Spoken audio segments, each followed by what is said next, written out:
And the EU's top diplomat pledges more aid on military and diplomatic fronts for Ukraine. Heavy weapons are on the list as is an impending embargo on Russian oil. We go to Kieran McQuillan. He joins us live from Lviv.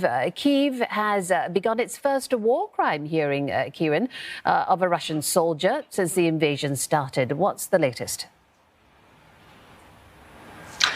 Yes, Jill. Now, this is a preliminary hearing in the trial of this 21-year-old Russian soldier who is accused of killing an unarmed 62-year-old Ukrainian man in the Sumy region of Ukraine in the fourth day of this invasion on the 28th of February. Now, he was appearing in the courtroom in Kiev. There was a large media scrum. He appeared in the dock, which was a glassed-off area, shaven head. That head was bowed most of the time.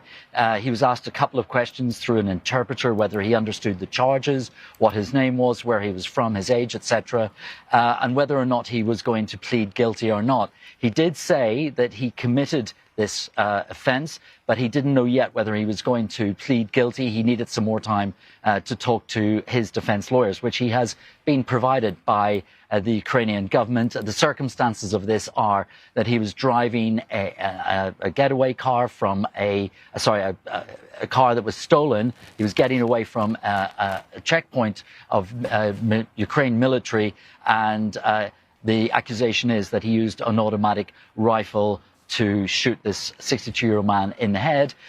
He possibly faces a life sentence in jail if convicted, and the trial will continue next Wednesday, the 18th. Now, Ukraine has asked the G7 to seize Russian assets in order to rebuild the country. How feasible is that proposal, and would it be enough to cover the damage? Yeah, this comes off the back of some comments from the foreign minister here, Dmytro Kuleba.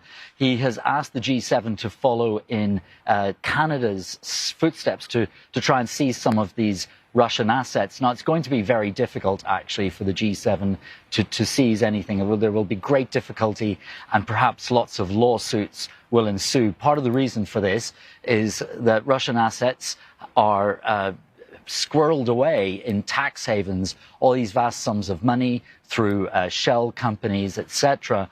One of the other issues, of course, is that cryptocurrencies are also used to hide some of these assets. Now, one of the most tangible, I reckon, and shows of these wealth of these oligarchs and these Russian assets, as it were, are these super yachts and planes that are owned by these oligarchs. Now, they've been parked, some of them, in jurisdictions hard to find, and they've been placed under flags of convenience of other countries. So this is going to be a very difficult maneuver for G7 to complete.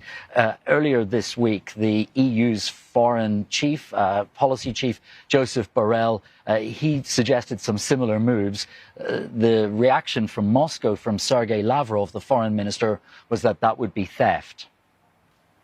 Kieran McQuillan, live in Lviv. Thank you.